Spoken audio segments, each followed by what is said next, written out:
puede estar allí latente, porque el herpes virus suele ser así, suele comportarse así, latente, y de pronto se reactiva y empieza entonces a transmitirse o a contagiar a otros animales. En cuanto a la patogenia, ya lo dijimos, la vía de entrada es respiratoria y venérea, la diseminación es local, puede haber una transmisión intraaxonaria, es decir, cierto tropismo a células del sistema nervioso. Bien, aquí lo dice, ganglio trigémino. En cuanto a la excreción, exclusivamente respiratoria o por fluidos sexuales, ¿ok? En cuanto a la incubación, es aproximada de una semana, de 6 días. Las formas respiratorias y genitales, las formas en las que se presenta en el cuerpo del animal, puede causar necrosis en los tejidos y puede generar abortos cuando el animal está muy infectado, o sea, cuando hay una diseminación grande del virus. Ahí pueden ver más o menos la clínica, genera ciertas lesiones a nivel de la nariz y de la tráquea del animal, principalmente cuando la transmisión no es venérea, cuando es respiratoria. Hay formas subclínicas, ya se los dije, es decir, que el animal no presenta absolutamente ningún síntoma, pero anda contagiando a todas las vacas y toros. La fiebre pasa de 41 grados centígrados, pueden presentar anorexia y depresión, rinitis, descarga nasal, moco, conjuntivitis y por lo tanto secreción de los ojos y opacidad en la córnea, se les ponen los ojitos opacos. Eso es un signo que les puede hacer pensar a ustedes en IBR, ¿ok? La opacidad corneal, ojo con eso. En cuanto al diagnóstico, si la vaca aborta, tienen que ver las lesiones fetales que pueden ser características. Eso en cuanto a lo clínico. Yo siempre se los digo, el diagnóstico por excelencia es el examen físico. Si ante el examen físico tienen dudas, porque bueno, puede haber otras enfermedades que causan descargas nasales, irritación u opacidad corneal, anorexia, fiebre, ya todo eso les da una idea. Entonces les queda el recurso de hacer prueba de ELISA, que es específica, inmunológica específica para el IBR, inmunofluorescencia también específica, y PCR. En cuanto al control, existe la vacuna y por supuesto hay que mantener higiene y desinfección en el ambiente donde esté el animal, sobre todo si se sospecha que hay animales infectados. Vámonos con la neumonía enzótica, de una vez, el siguiente tema respiratorio. Puede haber distintos virus que causan neumonía enzótica. Recuerden que yo les expliqué la semana antepasada que la hepatitis era inflamación del hígado, ¿verdad?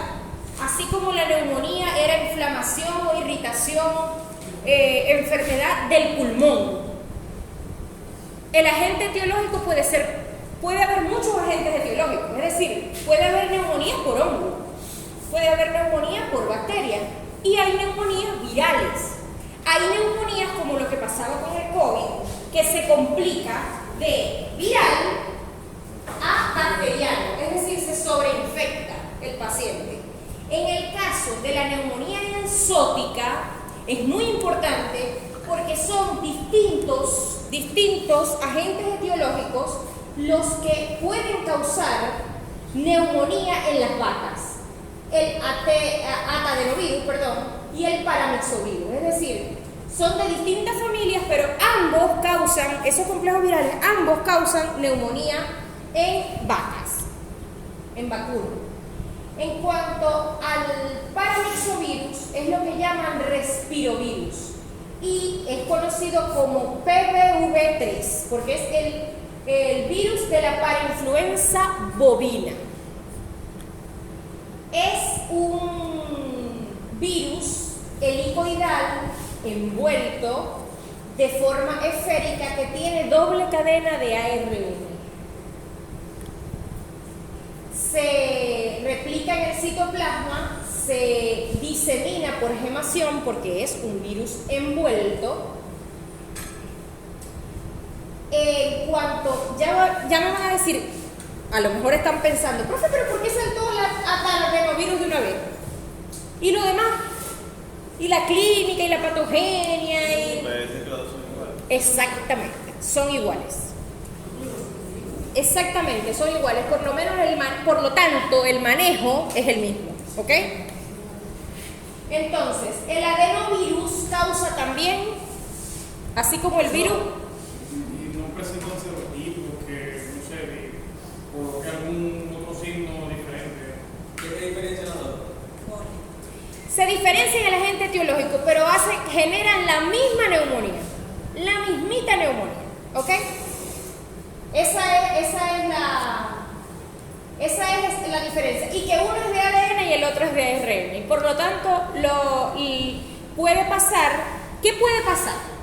Si no logramos definir y queremos dar con el agente etiológico, o sea, esa pregunta está buena. Por la diferencia, el tema de la diferencia. Queremos dar con el agente etiológico exacto, porque estamos confundidos y no sabemos si es una neumonía bacteriana, ¿verdad? Bueno, ok. Y resulta que somos veterinarios de unos ganaderos millonarios y tenemos para mandarle a hacer PCR. Para que demos exacto con el agente que es. Entonces, mandamos a hacer una PCR normalita. Una PCR de ADN. Y la PCR da negativa para adenovirus. Y da negativa para todas las bacterias que pueden causar neumonía. El animal no tiene nada bacteriano, pero para adenovirus da negativo. Y resulta que el animal está hasta aquí de neumonía. ¿Qué pasó? ¿Hubo un falso qué? Negativo. Un falso negativo. ¿Por qué? ¿Qué puede estar pasando? Vámonos para atrás. ¿Qué puede estar pasando? La otra partita de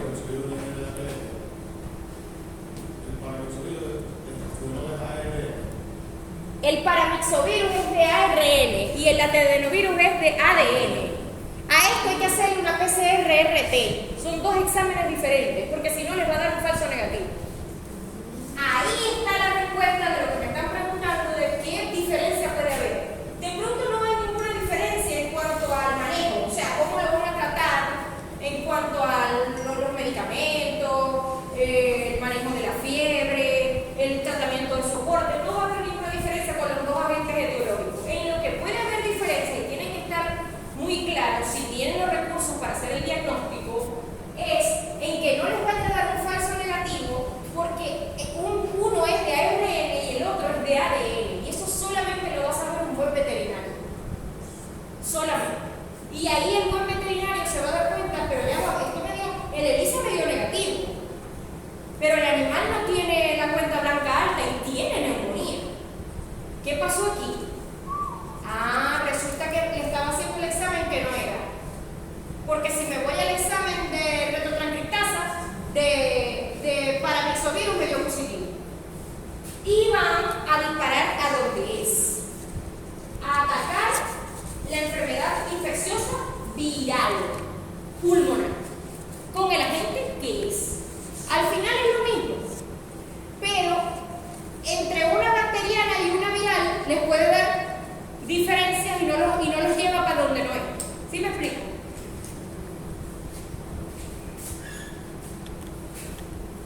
Sí.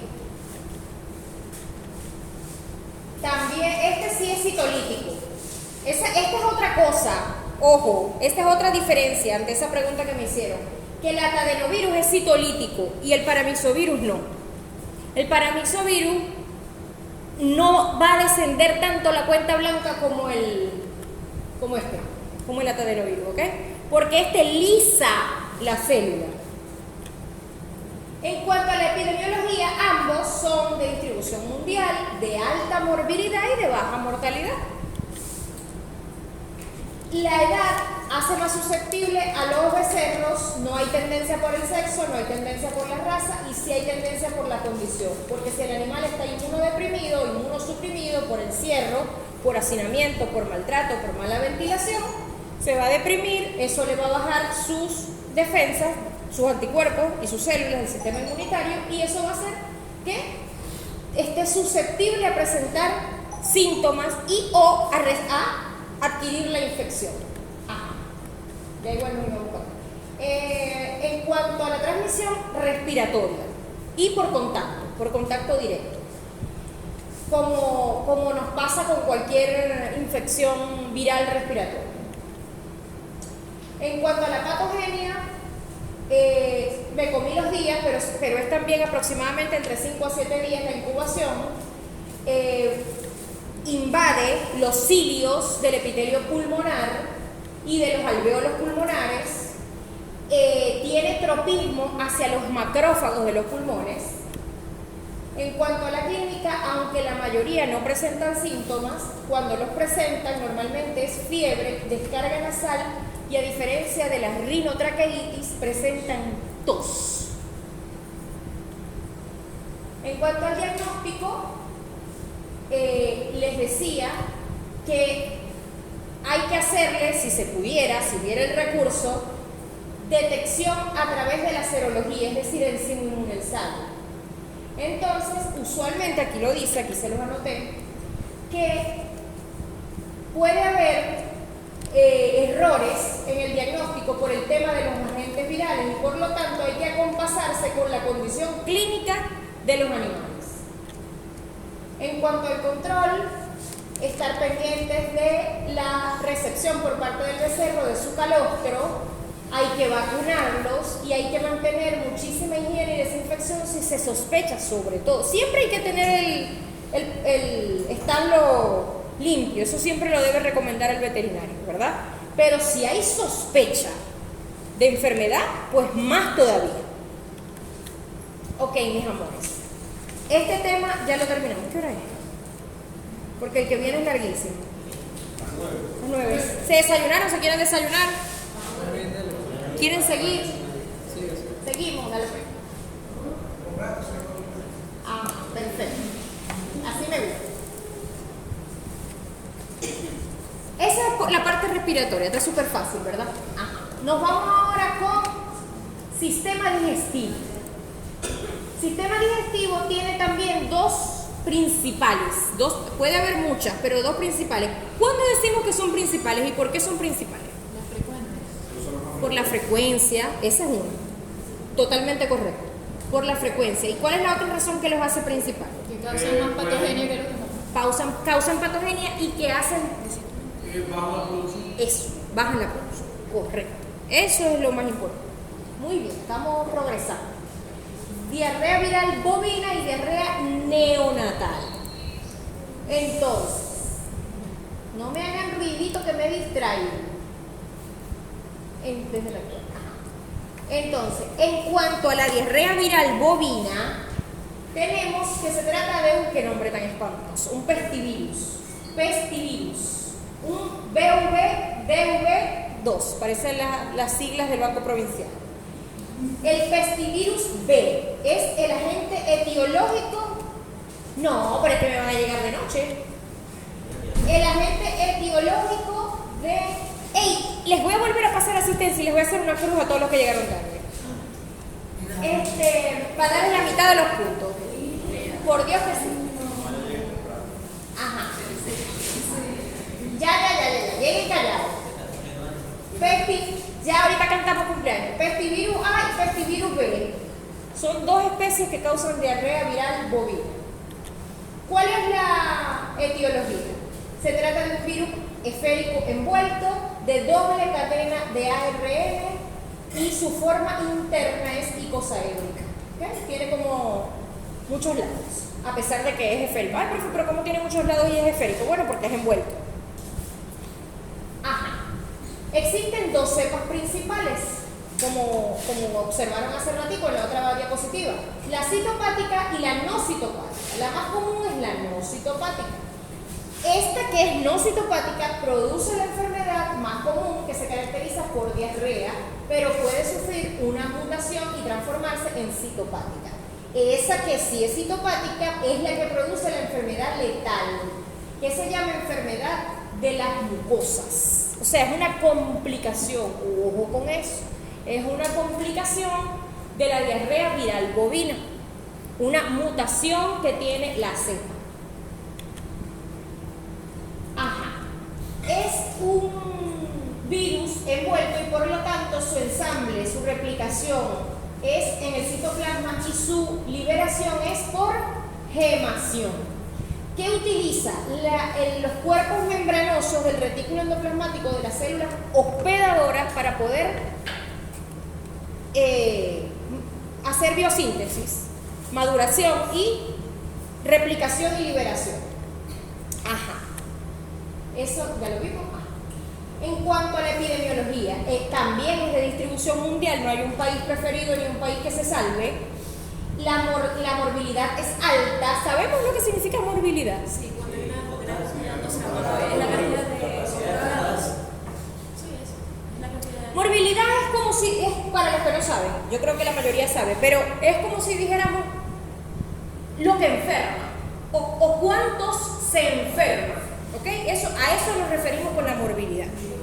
Porque el profesor Decio me insiste, es que ellos no han visto nada de sanidad animal, pero a mí me parece que sí. O sea, que sí lo han visto, lo que pasa es que es como un rompecabezas, las distintas materias. Entonces, alta morbilidad, es decir, se enferman muchos animales o se contagian muchos animales y con la mortalidad ocurre, pero con la cepa citopática, no con la cepa silvestre que es la no citopática. En cuanto al hospedador, es más frecuente en becerro o vacuno joven y en los machos queda una infección persistente. Eso llama muchísimo la atención.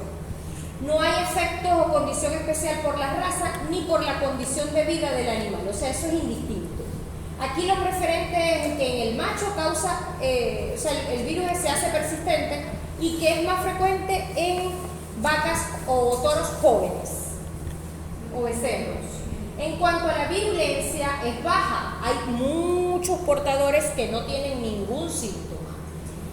Es amplio rango de bovinos y en cuanto a la resistencia del virus, el virus es sensible a los rayos ultravioletas, o sea, en climas soleados es difícil que se mantenga viable. No soporta el calor ni los desinfectantes. Eso es buenísimo, porque se puede controlar más fácilmente. En cuanto a la transmisión, es oronasal, venérea, vertical por la madre, la placenta, y en las vacunas vivas, o sea, por la aplicación de vacunas vivas puede haber una activación de la enfermedad. Puede haber, no quiere decir que las vacunas vivas siempre lo hacen o que son malas, ¿ok? Es que puede ocurrir. Cuanto a la... No necesariamente. Eso ocurre cuando las vacunas vivas hacen eso. Eso ocurre por la inmunocompetencia débil del hospedador. Esa es la razón. O sea, cuando una vacuna a mí me cae mal, no es culpa de la vacuna. A menos que el motivo por el que haya caído mal es porque esté vencida o dañada, ¿no? Eso ya es otra cosa. Pero si la vacuna está bien, está perfecta, está viable y a mí me cae mal, el problema soy yo, no es la vacuna. ¿Ok?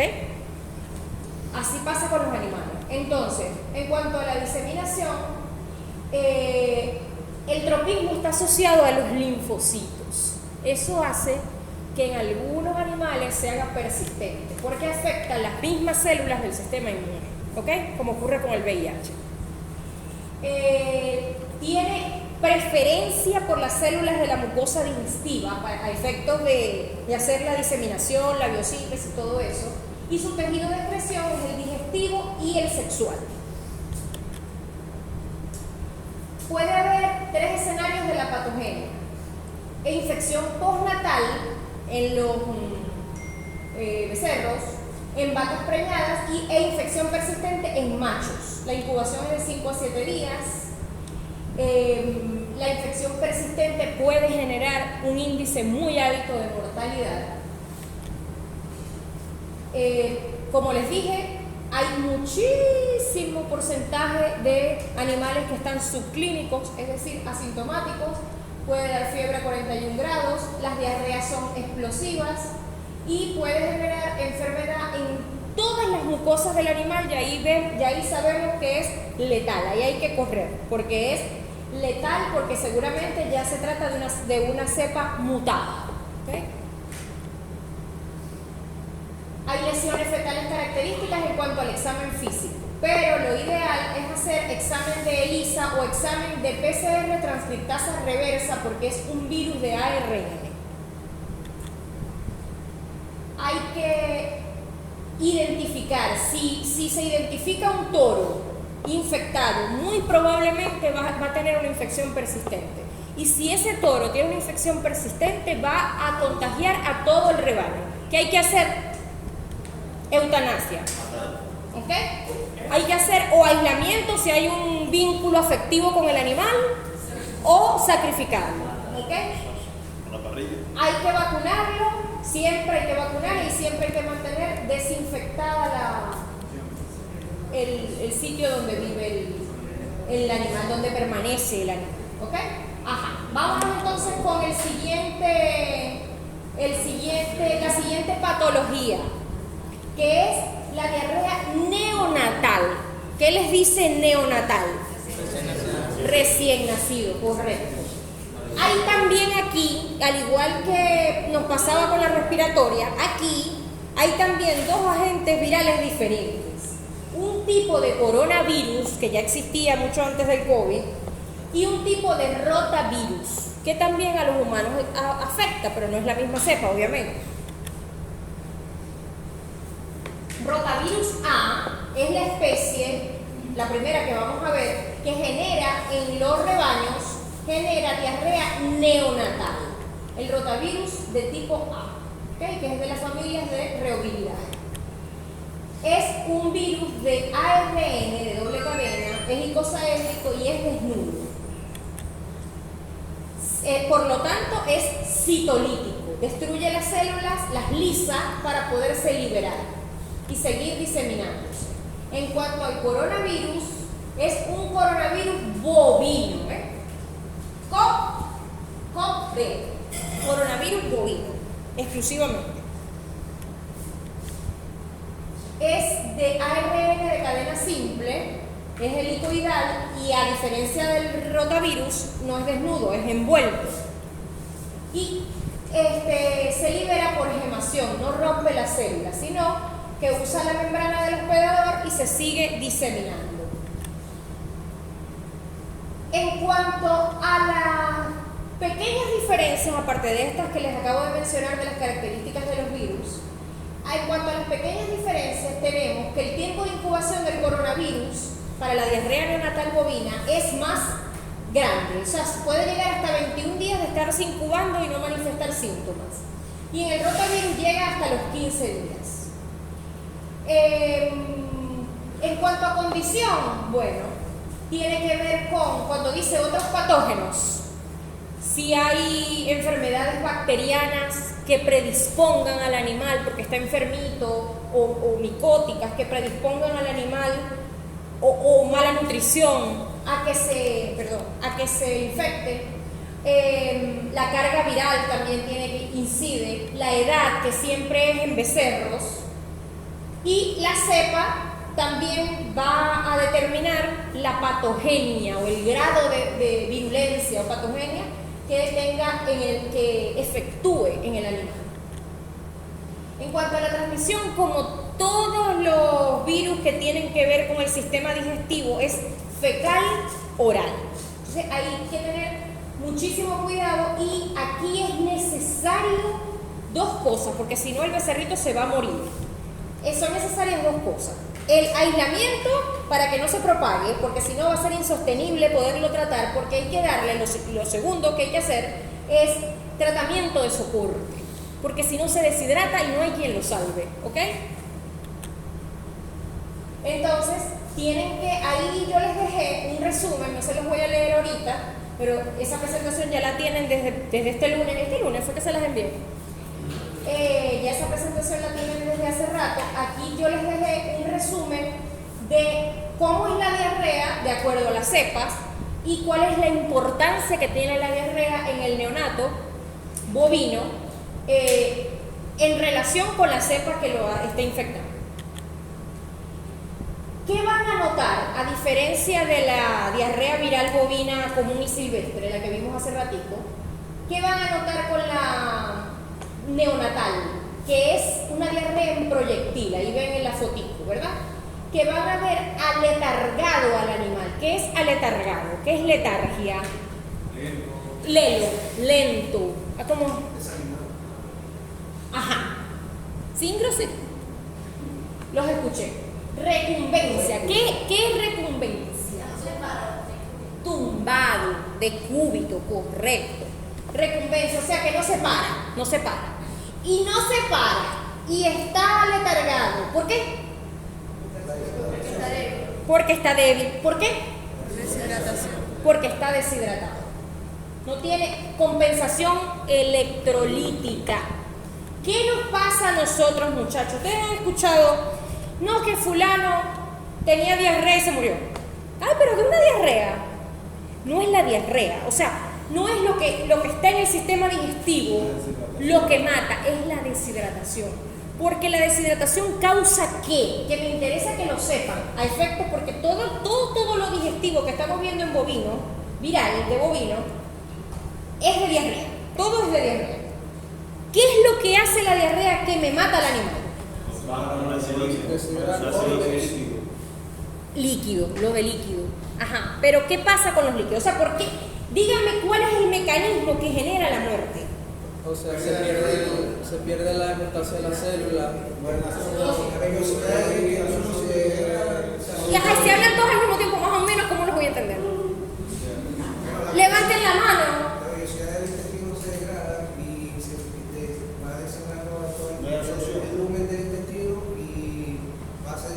Ese es el mecanismo de la diarrea, pero ¿qué es lo que hace la muerte? Más o menos. Esa es una de las causas de muerte.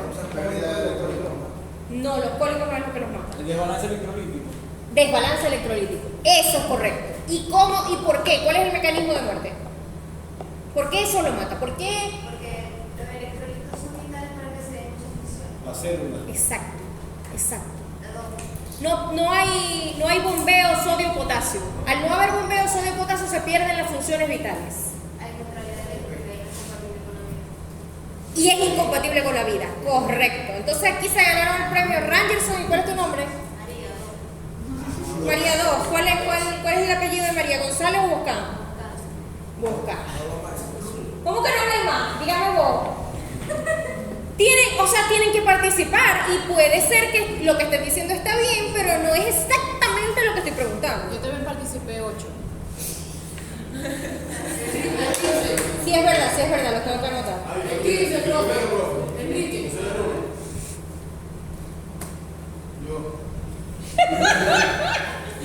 Ay, Dios mío, no puedo con ustedes. Ya voy.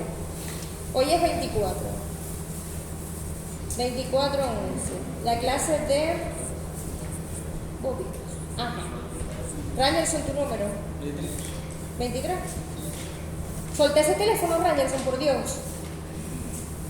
María Boscán. 8. 15. Sí, mi amor, ya te anoté. 8. Y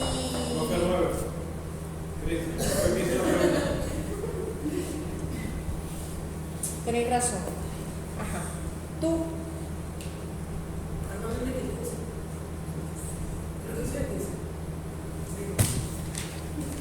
O sea, no sé, yo no puedo con ustedes. Sí. ¿Cuándo hablaste?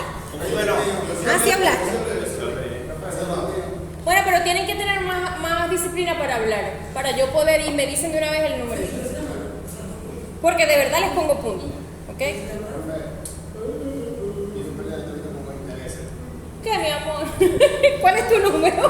20. ¿El 20? Alzó la mano como 20 veces. No, hombre. Ajá. Entonces, si yo les pregunto en el examen si tenía diarrea neonatal bovina y se murió, ¿cuál fue el mecanismo de muerte? Descompensación electrolítica. Por lo tanto, desbalance en la bomba sodio-potasio que es incompatible con las funciones celulares. Por eso da paro respiratorio. A la persona descompensada, incluso la gente que les da coma etílico, que beben demasiado y que vomitan y tal y se mueren porque nadie les da un suero oral, no saben atender borrachos. Entonces la persona que le pasó se descompensó y le dio un paro. Y la principal causa de muerte en el mundo es la diarrea, sobre todo en los países de Asia y África. Hay más niños muertos por diarrea. ¿Por qué? Porque esos niños no tienen acceso al agua. Y no solamente de pronto a mí no me va a compensar el agua, no me va a compensar, pero por lo menos me hidrata.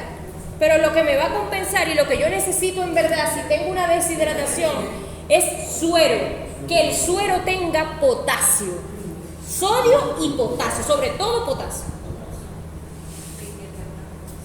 La clínica ya la sabemos: diarrea en proyectil, fiebre, deshidratación, letargia.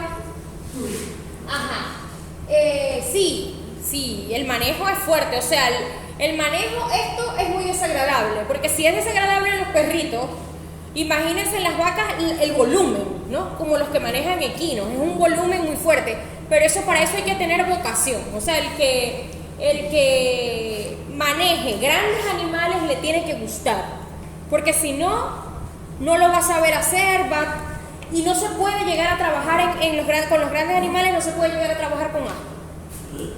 O sea, yo veo, por ejemplo, ustedes tienen un profesor que es muy bueno, Jorge Rubio, que él trabaja con ganado y todo el tiempo, él se la pasa en campo y él es experto, o sea, y él se ve pulcro, espectacular, él se ve de punta en blanco con su pelo y su cosa, pero él es, yo lo veo siempre que sus prácticas y sus publicaciones espectaculares de vacas, eso es maravilloso, y además en estos animales hay muchísimo que explorar, porque son animales desde el punto de vista fisiológico interesantísimos. En cuanto al control, el control es multifactorial, hay que prestar atención a todo, a la higiene de las becerreras, a los fómites, la parte iatrogénica, la desinfección del establo, todo eso, y estar al día con las vacunas. Ok, ya nos salimos de digestivo, sí, del sistema digestivo. Les vuelvo a preguntar en cada fin de sistema, ya son las 9:20, ¿nadie quiere ir a comer? ¿No hacemos pausa todavía? Ok. Entonces, nos vamos ahora con el sistema vascular y hematopoyético, es decir, los órganos relacionados con la producción de sangre y de células blancas, línea roja, línea blanca de las células del cuerpo del animal. Tenemos primeramente o principalmente la leucosis bovina. La leucosis bovina es generada por el virus de la leucemia bovina, mejor conocido como BLV. En cuanto a su distribución o a su epidemiología, es mundial, no hay países que se exoneren o se salven, no hay países exentos.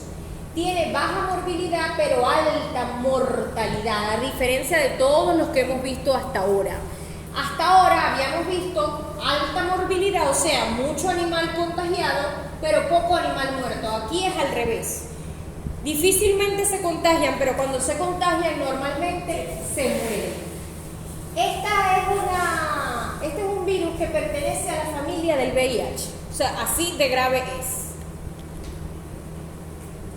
En cuanto a las preferencias del virus, digamos, en las razas lecheras, aquí sí hay condición de raza, en las razas lecheras hay preferencia, ¿verdad?, del virus, de la susceptibilidad. Y, de hecho, en la edad de lactancia hay también mayor susceptibilidad. En cuanto a la virulencia, es muy baja. Puede haber presentaciones subclínicas. En cuanto a las especies, a los búfalos, además de las vacas y toros. En cuanto a la transmisión, es principalmente, o sea, dejen el susurro que me desconcentro. En cuanto a la transmisión, Esto es muy por contacto, ¿verdad? Como ocurre con el VIH. Sangre, leche, transmisión placentaria vertical, iatrogénica, mecánica, por fómites, es decir, tiene que haber contacto, lesiones de continuidad, contacto, porque por respiración no va a ser, ¿ok? Ni fecal oral, es por contactos con sangre. O sea, que sea un paso de sangre. Sí, como contacto donde haya mucosa y sangre. No, pero si hago un pacto de sangre también contagia. ¿Cómo? Si hago un pacto de sangre. Sí, si hacéis un pacto de sangre con la vaca también te contagiáis. ¿Qué te puedo decir? Pacto de sangre. Hay un cuento que se llama así. Ajá, vías de entrada, oral y la piel. Lo que preguntaba Andrés. Ajá, hay tropismo hacia los linfocitos B, como igualito que ocurre con el VIH. El tejido de excreción, la sangre y la leche. En cuanto a la clínica, esto no se cura, es crónica. Van a haber inflamación de los ganglios linfáticos, hay diarrea que se quita, le vuelve a dar y pierden sus condiciones, se empiezan a poner flacas, no ganan peso por más que coman, andan débiles. En cuanto al diagnóstico, por un hemograma ya puede haber indicios. Si hay, escuchen esto, si hay estos síntomas y al hacer una hematología hay linfocitosis, o sea que en la cuenta blanca haya predominio de linfocitos, habiendo esta sintomatología, estamos hablando posiblemente de una leucosis bovina. Pero eso me lo va a confirmar siempre una PCR-RT. O sea, una PCR transcriptasa reversa. Cuando haya la más mínima sospecha, al animal hay que aislarlo de inmediato.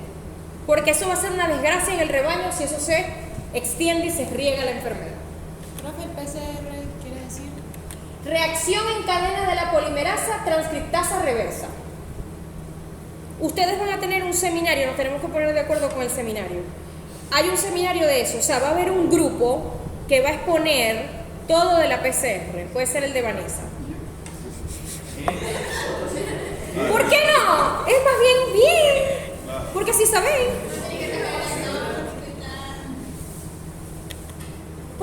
Porque es que lo ideal es que ustedes vieran eso en el laboratorio. Yo sería feliz dándoles eso en el laboratorio.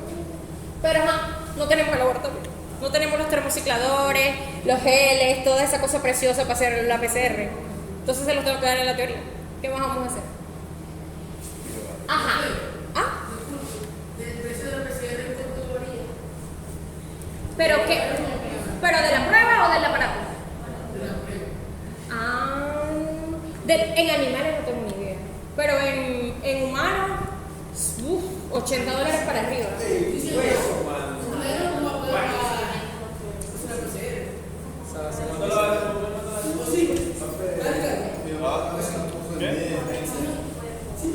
Profe, el papá de eso lo hace bien, ¿Cómo? No, pero la rápida. el papá de él yo lo voy a hacer esas pruebas. Yo te iba a decir, no se lo vio en la lista. Ajá. No hay vacuna. ¿Por qué no hay vacuna? Porque este es un virus que ataca los linfocitos B. Esa es la misma razón por la que todavía no se ha podido conseguir vacuna para el VIH. Sí, invade precisamente las células de memoria. Si invade las células de memoria, ¿cómo le creamos memoria? Ese es el gran problema, la inteligencia de estos virus, sin tener cerebro. Entonces, hay que tomarse las medidas necesarias, ¿ok? Evitar amamantamientos y vacas que ya se sepa que están infectadas, tratar de aislar y si toca sacrificar, ¿ok? Ok, pasamos entonces al sistema reproductivo de una vez. sí. Hoy parece que vamos a salir temprano, si seguimos como vamos. Pero acuérdense que al final nos vamos a tener que poner de acuerdo sobre la evaluación de esto y voy a entregar los exámenes. Ajá. Entonces, sistema reproductivo. Tenemos primeramente la vulvovaginitis pustular infecciosa, también conocida como IPV. El agente etiológico es también un herpes virus, pero es otro tipo de herpes virus. Este sí es sexual. Es un virus envuelto de ADN de doble cadena. Tiene distribución mundial, alta morbilidad como los otros que hemos visto anteriormente y baja mortalidad. Tiene dos subtipos. De acuerdo a los subtipos van a ver que uno está asociado con el aborto en las vacas y otro no. Eso es importante a efectos de la prueba de la semana que viene. Es más grave en becerros, no hay tendencia por sexo ni raza y afecta e incide en la susceptibilidad las condiciones de estrés. En cuanto al virus, tiene baja virulencia, hay muchos portadores que son asintomáticos, solo afecta a bovinos, no afecta a búfalos necesariamente, y la transmisión es venérea, es un virus persistente o latente, por lo tanto se puede reactivar y contagiar, y también se transmite por aerosoles, por vías respiratorias. La incubación es de 6 a 8 días. En la hembra se evidencian las lesiones en la vagina y en el macho en prepucio, pero es mucho más común en la hembra, por lo menos que se haga evidente, pues por eso es que se llama vulvovaginitis. También tiene tropismo en las células del sistema nervioso, en los ganglios sacros, útero, y puede causar necrosis en ovarios, generando infertilidad en las vacas, por lo tanto es gravísimo para la producción. Es decir, puede ser que no mate al animal, pero si me lo deja infértil, ¿qué estamos haciendo? Entonces, en cuanto a la clínica, nos vamos a dar cuenta que algo le pasa a la vaca y podemos evitar que el virus me la deje infértil si lo tratamos a tiempo. ¿Cómo? La vamos a ver que orina mucho. Levanta la cola como si le molestara. Tiene descargas vaginales con pus y lesiones ulcerosas o pustulosas en su área genital. Y el macho va a presentar balanopostitis, se le va a ver feo también. Ya, eso es lo que ocurre con ellos. Profe, y lo demás, el tratamiento tal.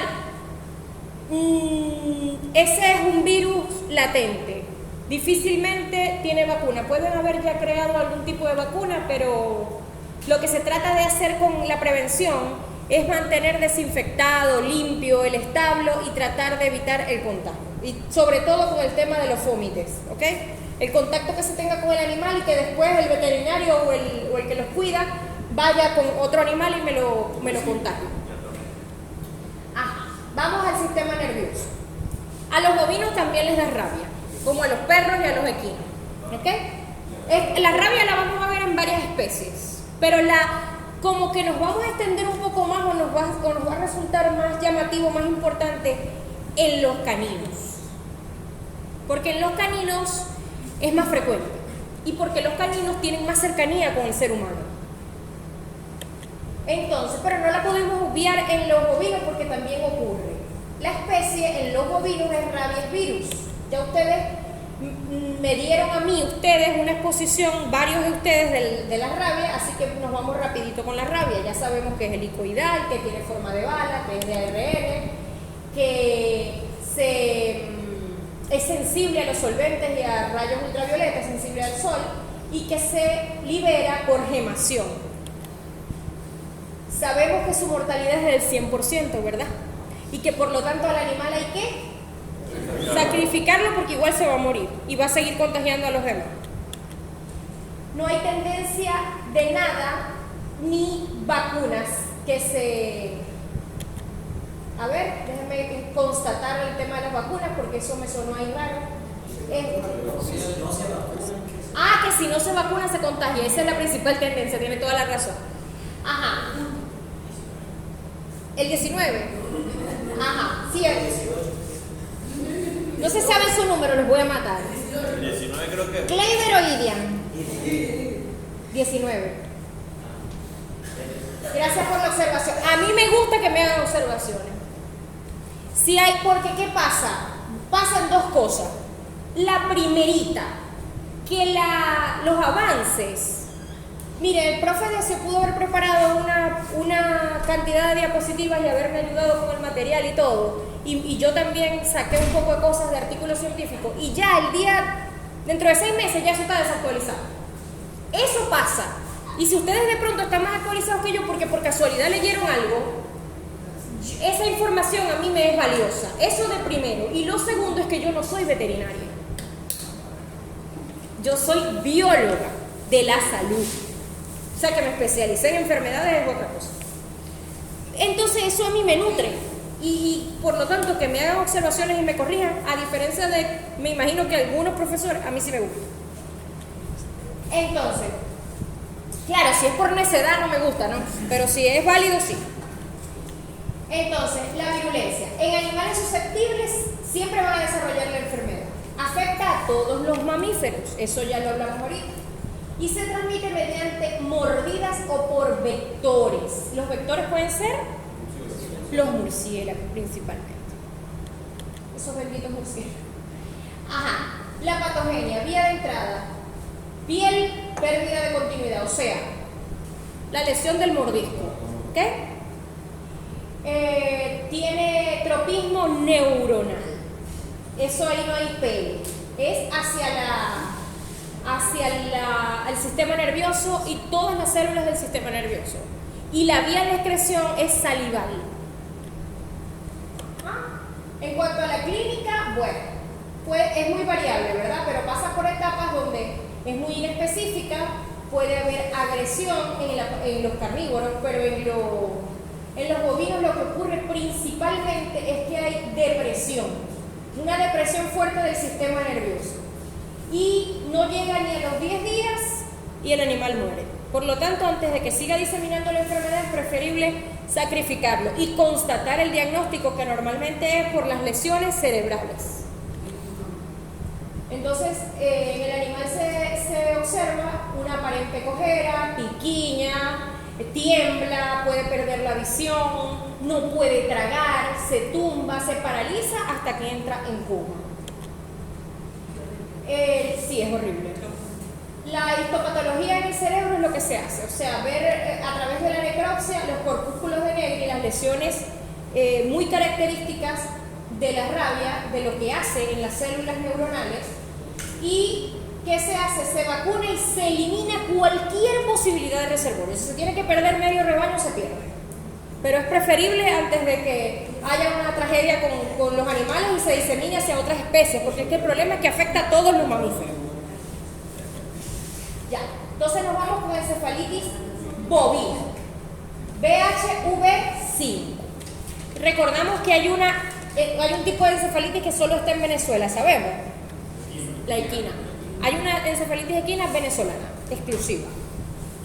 Yo no te había visto. ¿Mutó? No, a ti no, a ella. ¿Pero qué? ¿Mutó? Ah, mutó, sí, claro, mutó y es nuestra. Es una maravilla. Eso fue en los años 90, si no me equivoco. ¿Pero por qué mutó? O sea, porque Como pasó en Wuhan con el coronavirus. Porque por alguna razón hay multiplicidad de vectores. En el caso de la encefalitis nuestra, supongo que fue a través de insectos y del mosquito. ¿Y qué pasa? Y eso se lo explico yo como bióloga siempre a los médicos humanos, o sea, los de medicina humana y a los médicos veterinarios. El ser humano tiene la tendencia de atacar el signo o el síntoma y no la causa o el origen de las cosas. Y resulta que lo que alborota los vectores de las enfermedades, por ejemplo, lo que hace que se multiplique el dengue, el paludismo, es la tala de árboles. Cuando nosotros dañamos el ecosistema de tal manera que hacemos que las ciénagas sean invivibles, los mangles se hiperconcentren, los pantanos, talamos los árboles, cortamos las corrientes de los arroyos, que el agua corra, sino que se empose, estamos generando una multiplicación exacerbada de vectores de enfermedades que van a terminar atacando a nuestros animales y a nosotros mismos.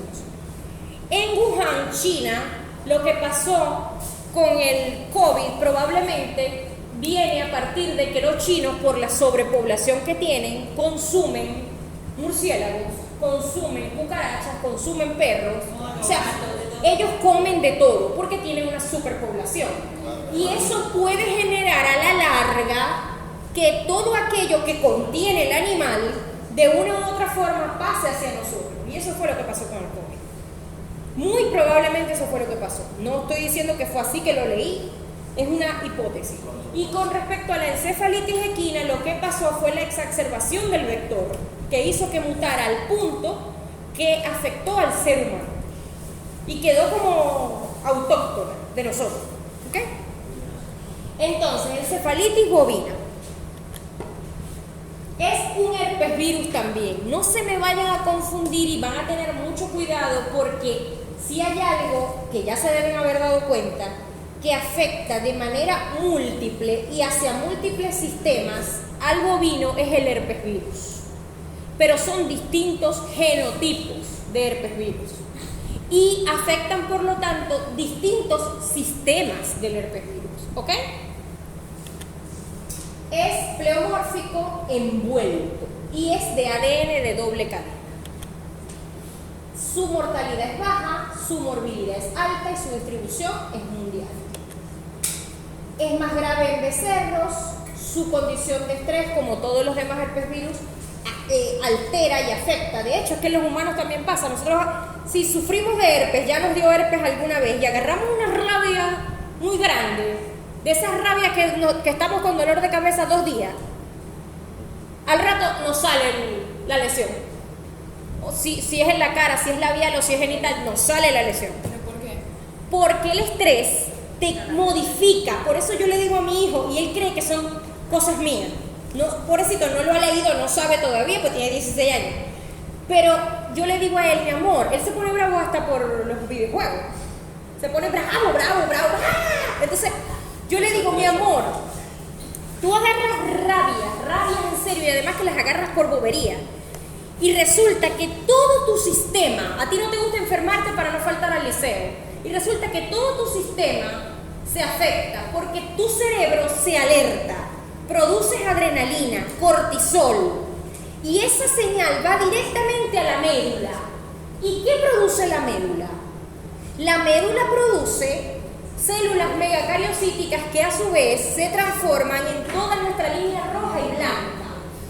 Glóbulos blancos, glóbulos rojos, plaquetas, linfocitos B, linfocitos T. Si nosotros nos ponemos bravos, activamos adrenalina, nosotros lo que hacemos es que deprimimos la médula y nos baja todo eso. Por eso es que una persona despechada, triste, una persona que pasó por luto, por duelo, que se le murió alguien, una persona que se puso muy brava, que agarró una rabia o que carga un odio, que no puede con eso, que lo tiene aquí, esa persona puede, si tiene un virus, lo va a expresar.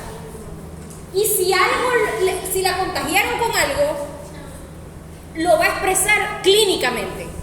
¿Por qué? Porque no tiene defensas suficientes como para enfrentar ese agente etiológico que ya tiene adentro o que le entró, porque deprimió su sistema inmunitario por la gran cantidad de emociones negativas. Eso se llama psiconeuroinmunología y eso está más que comprobado. Por eso es que hablan tanto de las condiciones de estrés emocional para que una enfermedad se exprese o no se exprese. Antes, los médicos de antes, les estoy hablando de los años 70, no le veían relación. Los médicos de los años 70, 60, los años 50 no le veían ninguna relación. O sea, no había ninguna relación de por qué.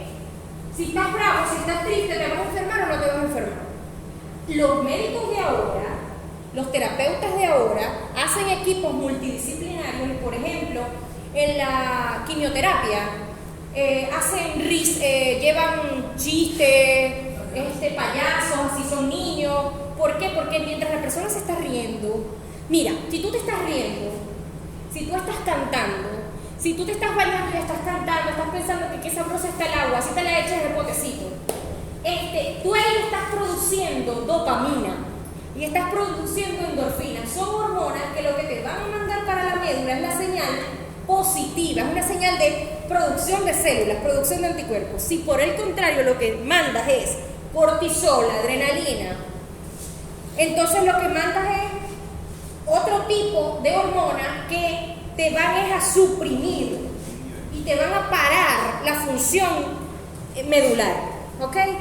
Entonces, eso aplica para la vaca. No es lo mismo nunca una vaca en un establo que le están pegando, que no le dan la luz del sol, que no le dan pasto fresco, que está pisando sus propias heces, a una vaca que está en un arroyo, echándose agüita, que le da el solecito, que se duerme donde quiera, que come pasto. No es lo mismo, la carne no va a saber igual, ni siquiera. Entonces, esa condición es importante en la mayoría de los virus que hemos visto hoy. Hay unos donde dicen no hay condición que eso no afecta, porque el virus tiene otro tipo de tropismo, pero en los herpes virus siempre el estrés va a ser determinante, acuérdense de eso. En cuanto a la virulencia, es baja, es decir, hay muchos portadores, pero son asintomáticos. Afecta bovinos, caprinos y ovinos. Recuerden que estamos hablando de la encefalitis. En cuanto a la transmisión, puede ser respiratoria por los aerosoles, no hablen que me distraigan. En cuanto a la patogenia, es una enfermedad metabólica que se relaciona con problemas de dieta. O sea, no estoy diciendo que esa es la única causa, estoy diciendo que además del estrés, puede haber problemas por altos niveles de azufre y niveles insuficientes de vitaminas como la tiamina o la vitamina B6. Creo que esa es la B6, o la B6 es la piridoxina. Tiamina es B1, correcto, correcto. ¿Qué número es, Edín? 21 2 veces. La tiamina es la B1, correcto. La piridoxina es la B6 y la cianocobalamina es la B2. Sí, sí. Ajá. En fases tempranas, la manifestación clínica que muestran, que evidencian o que expresan, es la anorexia, la ataxia leve, o sea, no parecen expresar nada o están como letárgicos, pueden quedar ciegos, caminan así, con la cabeza como si buscaran algo pero para arriba, muestran una marcha ligeramente hipermétrica, o sea, como si pensaran, como cuando uno tiene los lentes nuevos, que camina así, así.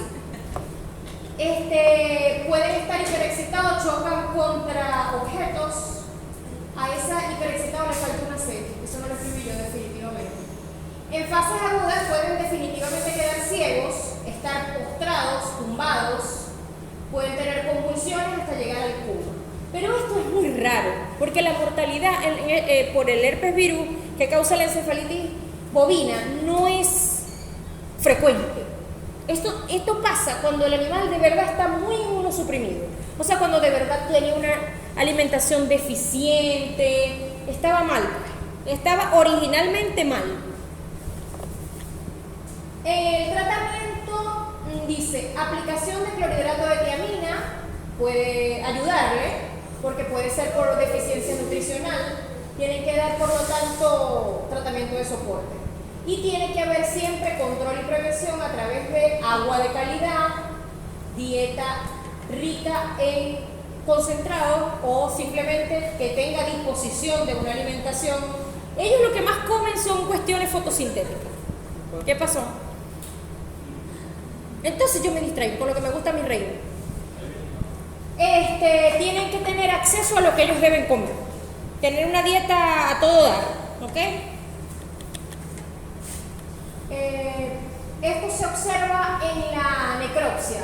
Ocurre alteración en la corteza cerebral, al igual que pasa con las rabias, pero los síntomas son diferentes, como ya vieron. Además que no tiene una mortalidad alta.